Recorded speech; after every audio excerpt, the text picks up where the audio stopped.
დავით სიხარულიძე, საქართველოს ყოფილი ელჩი ამერიკის შეერთებულ შტატებში, ატლანტიკური საბჭოს წევრი, საღამოშვიდობის ამობძანდით. დიდი მადლობა მონაწილეობისთვის, გთხოვთ. სამშვიდობო გეგმა, რომელზეც ამდენს საუბრობს მთელი მსოფლიო, რომლის შინაარსი არ ვიცით, მაგრამ ერთი რაც ვიცით, ეს არის 28 პუნქტიდან მისი 19 პუნქტამდე დაყვანა.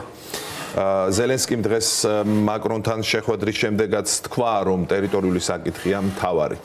რამდენად აქვს პერსპექტივა აი ამგვარ გეგმებს, როდესაც ასე მწვავედ დგას ორი უმნიშვნელოვანესი საკითხი, ერთი უკვე ნახსენები ტერიტორიები და მეორე უსაფრთხოების გარანტიები უკრაინისთვის. ახო, მე ვფიქრობ, რომ დღევანდელ დღეს ჩემი ღრმა რწმენით არანაირი პერსპექტივა იმისი, რომ რუსეთმა რაიმენაირ სამშვიდობო გეგმაზე ხელი მოაწეროს, არ არსებობს.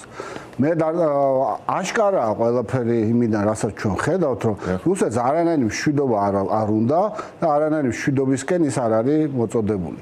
ერთადერთი მას სურს, რომ ეს ომი პუტინს პირადად სურს, რომ ეს ომი განუსაზღვრელი ვადით გაგრძელდეს, იმიტომ რომ ეს მისი მართლობის თვის აუცილებელი და საცოცხლოდ მნიშვნელოვანია. ასევე ეს რაღაც თვით აქტუალიზაციისთვის მისი როგორც ესე ვთქვათ რაღაცა სისხლისმელი ლიდერის ან ყოველ შემთხვევაში რაღაცა ლიდერის აქტუალიზაციისთვის მას ის თulis რომ ამ ომის წარმოება აუცილებელია, იმიტომ რომ ამ ომის გამო მას ვიღაცები ელაპარაკებიან, მასზე ფიქრობენ ის ახალ ამბებშია და ასე შემდეგ. სამწუხაროდ მიუხედავად იმისა, რომ ხშირად ესეთი რაღაც გეგმები ჩდება, თუ მე გავუყვებით თითოეულ ამ გეგმას, საბოლოო ჯამში თავდება ყველაფერი, იმიტომ რომ რუსული მხარე აკეთებს განცხადებას, რომ ის არ ეთანხმება ამ გეგმას. ამიტომ მე ვფიქრობ, რომ არანაირი გეგმის და არანაირი სამშვიდობო პროცესის დასრულება პუტინის ადმინისტრაციას და პუტინს პირადად არ სურს.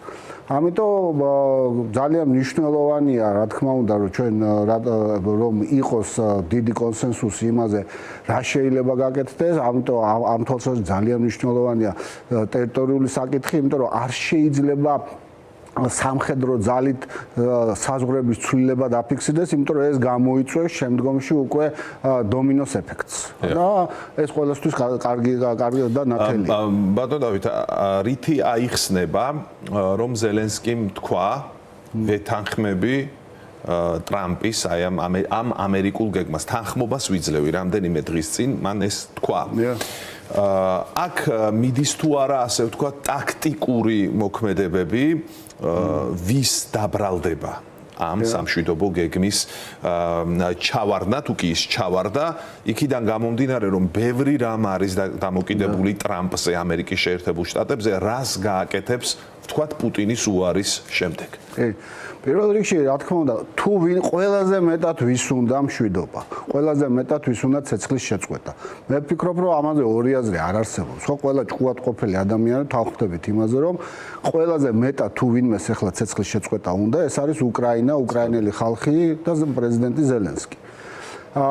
ეს განცხადება მოდი აქ ნიუანსირებული, არა იმ 28 პუნქტიანზე გააკეთა, არამედ 19 პუნქტიანზე, რომელიც ჩვენ რომლის დეტალები არ არის გასაჯაროებული. ამიტომ უნებრივია, რომ ის პოზიციონირებს როგორც მშვიდობის პოლიტიკოსი, რომელიც მიისწრაფვის მშვიდობისაკენ.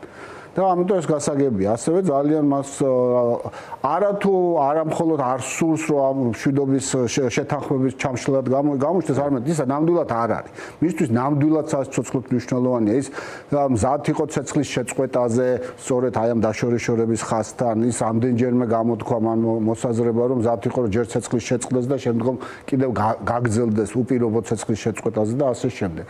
თუ გახსოვთ, ისევ კიდევ მინდა გავიმეორო, ყოველ ჯერზე ეს ჩააგდო რუსულმა მხარემ. ყოველ ჯერზე რუსული მხარე გამოდის ბოლო მომენტში. ეხლაც ეს 28 პუნქტიანი გეგმა როგორც ხო კარგად დავინახეთ ყველამ, რომ არანაირი მშვიდობისკენ ნაბიჯი არ ყოფილა. მერე თვითონვე გაასაჯაროეს რაღაც ჩანაწერები ვიტკოფისა და უშაკოვის, მერე ამ უშაკოვის და მეორე ვიღაცა კაცის, ხო, დიმიტრიევის და ეს ხო სხვისი გასაჯაროებული ვერანაირად ვერ იქნებოდა. ეს არის რუსული სპეცსამსახურების მიერ ჩაწერილი და გასაჯაროებული. რომ არ შედგეს არანაირი შეთანხმება? არა თუ არ შედგეს, საერთოდ რომ არასერიოზულად უყურებენ და აგდებულად უყურებენ. რითია ეს განპირობებული, ანუ პუტინს სჯერა რომ ის შეძლებს უკრაინის სახელმწიფოს დამხობას საბოლოო ჯამში? იცით რა, ერთი მხრივ ალბათ, რა ვიცი, ჩვენ შეგვიძლია მხოლოდ ვივარაუდოთ და ალბათ, ჩემთვის აშკარაა რომ მას ამ ომის დასრულება არ სურს. მეორე შეიძლება ვივარაუდოთ, რომ თან ამ თulis რომ ვერ გაუძლებს ამ წნეხს უკრაინული სახელმწიფო, მაგრამ ასევე ის თulis რომ მისი მართლობისთვის, მისი მართლობის სიმყარისთვის ძალიან მნიშვნელოვანია რომ ეს ომი არ დასრულდეს.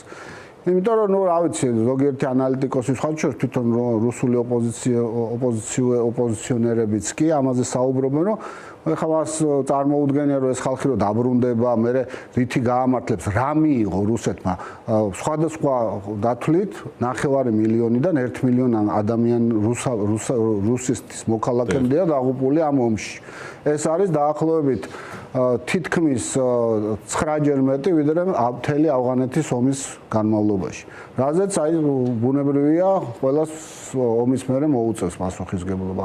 ასევე ბევრი სხვა ნიუანსებია, რის გამოც მე მიმაჩნია, რომ პუტინს პირადად არ სურს ამ ომის დასრულება.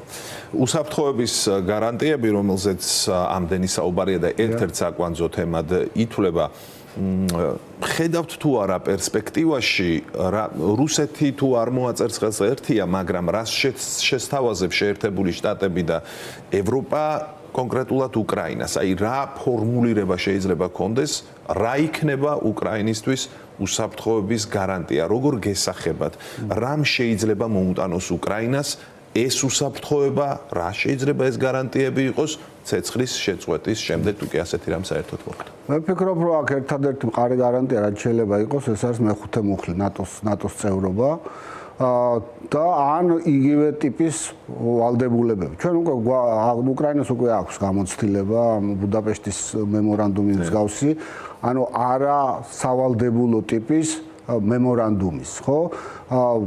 ამ მეხუთე მუხლით მიღებული გარანტიები განსხვავებულია. აქ ქვეყნები იღებენ ვალდებულებას და ეს ვალდებულებები დადასტურებული არა მხოლოდ ხელმოწერით და აღმასრულებელი ხელისუფლებების მიერ, არამედ რატიფიცირებულიც არის პარლამენტის მიერ. ამიტომ ალბათ კი ნამდვილად ასეთი ტიპის გარანტია შეიძლება იყოს ან ნატოს წევრობა, ან ზუსტად ნატოს მეხუთე მუხლის მსგავსი გარანტიები, რომელიც არის სავალდებულო აღსასრულებლად იმ ქვეყნებისა, რომლებიც იქნებიან ხელშემკვრელი. ანუ შეიძლება აქ იყოს რაღაც იმგვარი კოალიცია, რომელიც ნატო არ იქნება, მაგრამ რამდენიმე ქვეყნის კოალიცია, რომელიც გარანტად ჩაუდგება უკრაინას რომ დაეხმარება ახალი თავდასხმის შემთხვევაში. ძირითადი მოთამაშე ევროპულ ქვეყნებს გულისხმობთ თუ შეერთებული შტატები? შეერთებული შტატებიც, იმიტომ რომ თუ თქვენ შეხედავთ თვითონ სამხედრო პოტენციალს, ხო? სამხედრო პოტენციალი, ნატოს სამხედრო პოტენციალი შეერთებული შტატები არის უფრო მეტი, ვიდრე ყველა დანარჩენი მოკავშირე ერთად აღებული. ამიტომ ასეთი ტიპის გარანტიების დროს შეერთებული შტატების პოზიცია უაღრესად მნიშვნელოვანია. უაღრესად გადამწყვეტი მნიშვნელობის მატარებელია. ბუნებრივია, ახლა ჩვენ აკვირდებით, რომ არის პოლიტიკური დინამიკა იქითკენ მიმართული, რომ ევროპული თავდაცვის გამტკიცებაზე იყოს აქცენტი გაკეთებული და ვხედავთ ამ ბიუჯეტების ზრდას, მაგრამ ამას გარკვეული დრო დასჭირდება ალბათ. როგორც ჩანს, გერმანიამ დიდი ვალდებულებები აიღო, ასევე იზრდება თავდაცვის ბიუჯეტები სხვა ევროპულ ქვეყნებშიც, მაგრამ გარკვეული დრო დაჭირდება, იმიტომ სამხედრო პოტენციალი არ არის მხოლოდ პირდაპირ მიბმული ფულზე, ხო? ამას ფულთან ერთად გარკვეული პერიოდი ჭირდება, რომ ეს პოტენციალი თავის დონეზე ავიღოს. კი ბატონო, და ჩვენი საუბრის მიწურულს კიდევ ერთ შეკითხვას დაგისვამთ. ჩვენ ახლა ძირითადად ვისაუბრეთ რა შეიძლება იყოს გარანტიები ცეცხლის შეწყვეტის შემდეგ, თუ კი ასეთი რამ მოხდა. მაგრამ ვიდრე ცეცხლი შეწყდება, ან საერთოდ შეწყდება თუ არა, არ ვიცით. აი ასეთ შემთხვევაში შეუძლია თუ არა უკრაინას გაუძლოს კიდევ დიდხანს რუსეთის შემოტევას. თქვენ თავად ვეთქვით, რომ პუტინს არ სურს ომის დასრულება. ეს ნიშნავს ომის გაგრძელებას და უკრაინას სჭირდება დიდი სამხედრო ფინანსური დახმარება. ეს სამხედრო დახმარება ისეთი არ არის, როგორც ამერიკის შეერთებული შტატების მხრიდან, როგორც მანამდე იყო. აქედან გამომდინარე რა გამოსავალი არსებობს, რომ უკრაინამ გაუძლოს ამ ყველაფერს. მე კიდევ ერთხელ მინდა ვთქვა, რომ აშკარაა, რომ პუტინს არ სურს ამ ომის დასრულება, რა შეიძლება აიძულოს ის, რომ ომი დაასრულოს, იძულება, ხო? ბოდიში ამ ტავტოლოგიისთვის აქ იმ დროს, როცა მას არ სურს და არ გააჩნია კეთილი ნება, ამ შემთხვევაში ერთადერთი გზა არის იძულება. მან სწორედ სამხედრო თვალსაზრისით უნდა ნახოს სრული არა მხოლოდ სრული პერსპექტივა წინსვლის, არამედ სერიოზული დანაკარგები იმ ტერიტორიებისა, რომლებიც უკვე მოახერხა და დაიკავა. იმედი რომ ამ ომს მის სასურველი შედეგით დაამთავრეს ასე შემთხვევაში. იცით რა, არა მხოლოდ ეს, არამედ უბრალოდ უკან დახევა უნდა დაიწყოს სამხედრო თვალსაზრისით. ჩემი აზრით ეს უაღრესად მნიშვნელოვანია და ამას დასჭირდება გარკვეულწილად სამხედრო დახმარების უფრო თვისობრივად განსხვავებული დონე. შემთხვევაში შესაძლებელია, რეალისტურია, თუ კი სამხედრო დახმარება უკრაინას ექნება. იცით რა არის? აქ არის კომპლექსური უფრო. ჩემი აზრით გაცილებით მეტ როლის შესრულება შეუძლია ეფექტური სანქციების გაღრმავებას. ანუ ჩვენ ვიცით რომ არსებობს ძალიან სერიოზული სანქციები, ძალიან მნიშვნელოვანია ამ სანქციების რეალურად აღსრულება. უნდა შეწყდეს ფული, რომლითაც პუტინი ომობს. ამ ფულის შეწყვეტა არის ყველაზე მოკლე, სწრაფი და ყველაზე ნაკლებ დანაკარგიანი გზა მშვიდობისაკენ.